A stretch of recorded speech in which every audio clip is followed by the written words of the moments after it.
Guys, what's going on? I hope you guys are well. I hope you guys are staying safe. Hope everything's good wherever you are. Guys, Amir Khan's trolling Kell Brook is gone to another level. Amir Khan says that Kell Brook has no chin, which obviously people will find hilarious because obviously Amir Khan is somebody that's been trolled over the years for having zero punch resistance. People think he can't take a punch, and people have mocked him over the years about his punch resistance. And I think there's no doubt that Kell Brook had a better chin when they were both in their primes. But Amir Khan might have a point at this point, that Kell Brook's chin may be really brittle and really bad. Well, not so much his chin, his face area has been broken. So, Amir Khan might have a point that his chin is maybe seriously damaged at this point, in the sense that his punch resistance may be close to zero if he gets hit. A lot of people keep looking at this fight where, Amir needs to box and he needs to stay away, out of trouble, and box his way. Yeah, that's what he's got to do. That's what Amir Khan should do every fight. But I think a lot of people are not taking into consideration that I think Amir Khan could stop him in this fight easily, early on in the fight. I think if he hits him with a shot and Brook wobbles a little, I think Khan could overwhelm him and stop him quite quickly. I think it's going to be very interesting to see. I think a lot of guys aren't really looking into that. This isn't going to be the old fight where it's Amir boxing and Brook looking to land a shot. That's not what this fight. Amir can also hurt him. That's why I said that Amir in his prime probably would have been. He was the bookie's favorite in his prime. Khan was.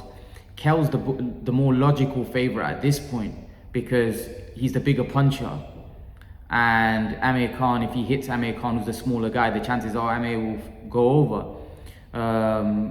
So logically, it tells you that Brook should win, in the sense that logic says, if we go off the fact that Amir Khan relies on speed, movement, that diminishes as you get older. Kell Brook relies on timing and power, that diminishes at a much less rate as you get older.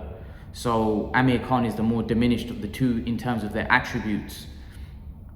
However, Kell Brook has,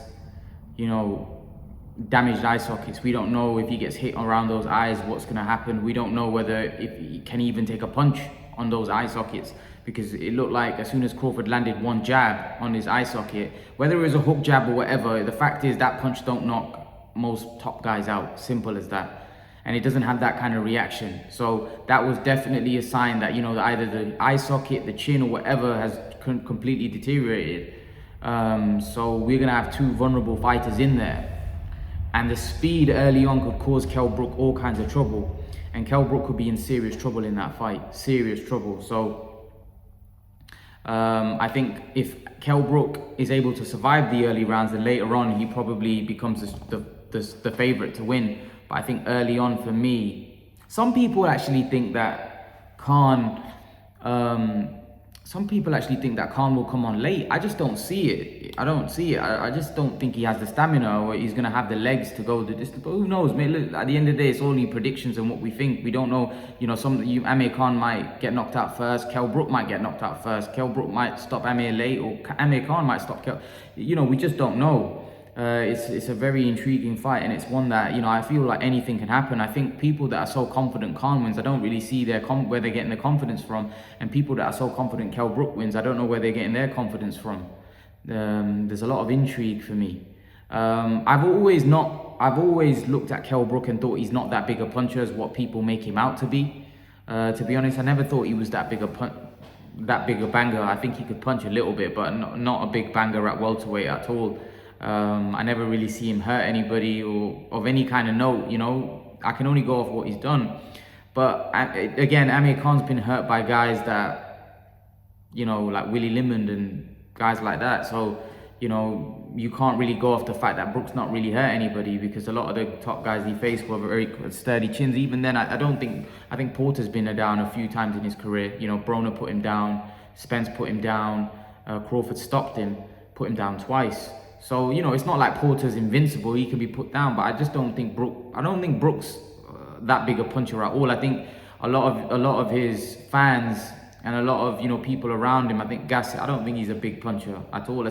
Even the fact that he's bigger than everybody at welterweight, even though he's bigger than most guys at welterweight, I still don't think if he gets in there with the top welterweights, I don't think he could hurt him. You know, that's my honest opinion. I don't think he's a big puncher. But again, against Amir Khan, you know, he may be a big puncher, but I don't think he's a big puncher. You know, I remember No KP said that, you know, he took Golovkin off his feet. It don't mean anything. Golovkin didn't even wobble, didn't even tittle him. You know, Golovkin was like he got hit by he got scratched. He just kept coming forward. So, you know, for me, your punching power is when you detonate a bomb, you detonate a punch, right? It has an impact where the guy wobbles or he goes down, he falls over. Like Kell Brook never put anyone to sleep, even lesser level fighters. When I look at his punching power, even guys like Rabchenko, they stopped on their feet. You know, he never put anyone to sleep. Even guys that are much lower, like Frankie Gavin, was stopped on his feet. You know, Jojo Dan, these were very lower level tier fighters, and they was again stopped on their feet. You know, he never put anyone out cold. You know, so the punching power isn't what people make out to be. He's got solid power, and he's definitely capable of hurting Amir Khan. But I don't think he's got that kind of punching power that people make out, that he's some kind of real big banger. You know, not at all. He never was, even in his prime, and he's not even now. But again, what makes this fight interesting is the fact that I think Amir Khan, we all know, his punch resistance isn't never been that sturdy. By the way, if Khan's punch resistance was what I expect from a world-class fighter, I think he would beat Brook quite easily. I don't think it would be a fight, to be honest with you. I think the reason why this fight is always been competitive for me is because of the fact that I think Amir Khan's chin is vulnerable. So obviously, if Brook catches him, he could do some damage. And Brook, he's a good finisher. You know, he's got good variety in his punches. Brook, in the sense that he's got all the punches in the book. He's got everything in his arsenal. So if he hurts you, he's not just a guy that he can got right hand, left hook, uppercut. He's got everything, Kell Brook. So yeah, if he does hurt Amir Khan, you know, he could finish. But at this point, again, you've got to realize there's a lot of mental issues probably going to go off with Kell Brook as well. Is he going to be gun shy? Is all of these things, man? He doesn't want to get caught. So, you know, it might end up being, you know, like it might end up being a barn burner, but it might end up also being a stinker as well, where both guys are looking not to get knocked out. So, you know, I don't know. I don't ever see Amir Khan involved in that. But when I saw him against Crawford, the way he was trying to survive, that's not the way Amir Khan normally fights. So again, we just don't know. Like I said, we don't know where they are mentally. We don't know where they are physically. But yeah, out of the two, definitely Kell Brook had the better chin in their primes. But at this point, I think Amir Khan's right. I don't think Kell Brook's got much resistance, especially at 149 or any weight. I think people are making too much of the weight. I just think Kell Brook's punch resistance is shot. I guarantee you, if he fights anybody at 154, they'll knock him out. It doesn't matter. The weight's not going to make an issue. I feel like people are looking too much into the weight. I think if Kell Brook gets hit with a big shot on his eye, he's gone. He's gone. It doesn't matter what weight he's on. I think he's gone. I personally don't even think that was a weight issue why he got knocked out against Crawford. For me, that was an eye issue. He got hit solid on the eye. As soon as he got hit on the eye, that's it. He was done. You know, and that's what I think is going to happen. I think if Amir Khan lands on the eye, I think that's what's going to happen again. But again, only time will tell. But if Brook can get to Khan before he can get to... That's why I think Brooks needs to start very fast, because he can't let Khan dominate, because Khan gets into a rhythm, right, and he starts battering Kell Brook. It's a matter of time before something catches him and hurts him. Kell Brook hasn't got the resistance like he had. I can't see Kell Brook taking a barrage of punches consistently from Khan. I just can't. That's why Kell's going to have to let his hands go. He's going to have to look to get him out of there. If Khan gets into a rhythm, he's going to be very hard to stop. Especially at this point in Kell Brook's career, because if Kell Brook gets put on the back foot, he's getting hit with a lot of shots. Kell Brook might just go into his shell. He might not want to, you know, take the chance because he thinks this guy's quick. He might hurt me.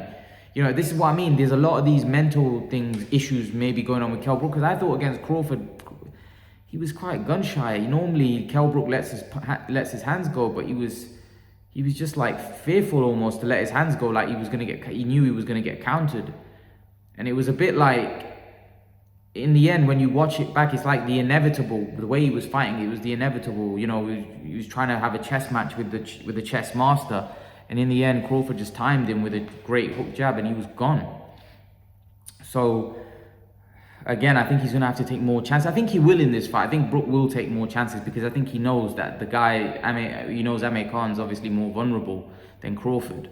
So he's going to take more chances. It's just that when Khan lands, what kind of effect does it have on Kell Brook? Is Brook going to be able to take the onslaught? You know, I think Khan might be able to take what Brook throws a little bit, maybe a little bit better. Maybe he wouldn't. I don't know. At this stage, I just don't know. But I definitely think that if Khan hits him around the eye socket area, that's just my opinion. I might be wrong.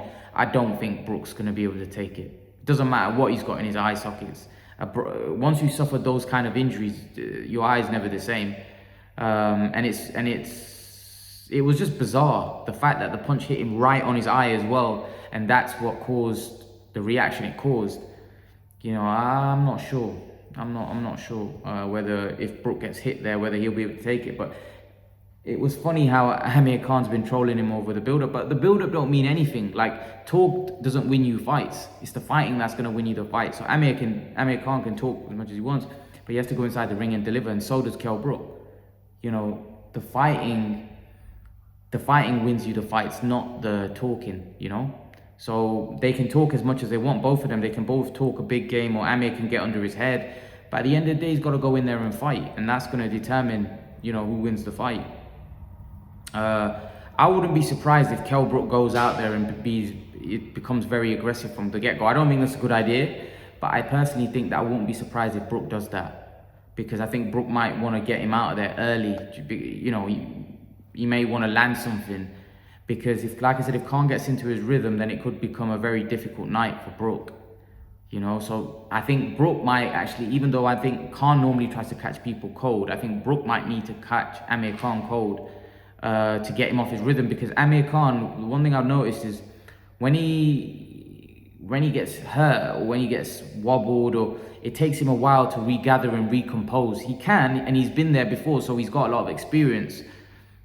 But if Brook, a fight of this magnitude, you know, if Amir Khan gets wobbled or buzzed, you know, sometimes, you know, I feel like if Brook gets on top of him, I feel like Amir Khan, the game plan could go out the window, and you may see Amir Khan do something that, you know, he shouldn't be doing. But I think that's what's interesting, because I think if Amir Khan overwhelms Kell Brook, I think Kell Brook might, you know, be in serious trouble. But I think Kell Brook, here's the thing, Kell Brook's a bigger guy, he's a bigger puncher.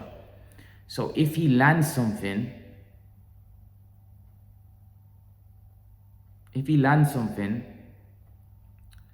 you know, he might be able to get Amir Khan hurt. But again, it's a proper picker, man. It's not a fight which you can pick. Like, I was going Amir Khan early, but then I'm thinking Brook's. I do question whether Brook. I think Amir Khan might be right. I do question whether. I'm more interested, more than Brook hitting Khan on the chin. I've seen Khan be, you know, fight bigger punches than Kell Brook. But I'm more interested, and I know Kell Brook in his prime would have taken Amir Khan's punches pretty easy, but I just think at this point, when Amir Khan lands the first punch on him, I want to see what reaction he has. And if he's able to land quick combinations on him, what reaction will it have? Because watch out for that right hand, and Kell Brook doesn't have any head movement. That right hand that Amir Khan's got could be dangerous for Kell Brook, especially early on. Kell Brook's got a good right hand as well. But I don't know. I just think that, see, if Amir gets hurt like he did against Crawford, I actually think he might go into his shell. But he might do it, he went into his shell against Crawford, not, I think, in survival mode. I think he might do it more intelligently in this fight, because he knows he's got a wounded guy in there with him. He's got a guy that he can easily stop if he lands the right shot. So he might start using his speed more as a counter puncher. So waiting for Brook to come forward and pressure him, and waiting for Brook to throw, and then letting his combinations go. Because against Crawford, he did that a little. If you watch some of the shots he caught Crawford with, Crawford threw and he made Crawford miss, and then he came back with a 1-2 over the top. And some of those landed on Crawford, but Crawford just shook it off. It didn't really affect Crawford. But then again, Brook, the shots, the jabs that he was landing didn't really affect Crawford. You know, Crawford wasn't affected by Brook at all. You know, nothing Brook threw really affected Crawford. Yeah, he was a bit swollen eye or whatever, but what I mean is you didn't ever see Crawford struggling or hurt, or, you know, there was none of that. So it was quite easy for Crawford in there. So it's going to be very interesting to see when one of them lands on each other, what reaction. I'm actually Very interested to see when Amir Khan lands on Kell Brook, what kind of reaction it has, more than what Kell Brook landed on Amir Khan, because we already know with Amir Khan that if he gets hit with a good shot, there's a chance he could go over. We kind of know that. But with Kell Brook, was that just a good punch by Crawford, or was it the fact that he is shot to bits and his punch resistance is gone? Because Kell Brook's never had a weak, like he's never been known for a guy with weak punch resistance. So what I'm interested in to see if Amir Khan does land a big punch, a big right hand on Kell Brook, how will Kell Brook absorb it? That's going to be very interesting to see, you know. I think a lot of people are overlooking that. I do think that's going to be very interesting, but time will tell. What do you guys make? Do you think Kell Brook has lost his chin? Or do you think it was just a good time punch by Terence Crawford? Leave your thoughts. Let me know what you think, guys. And guys, remember to please like, share, subscribe to my channel. I'll see you guys in the next video. Peace.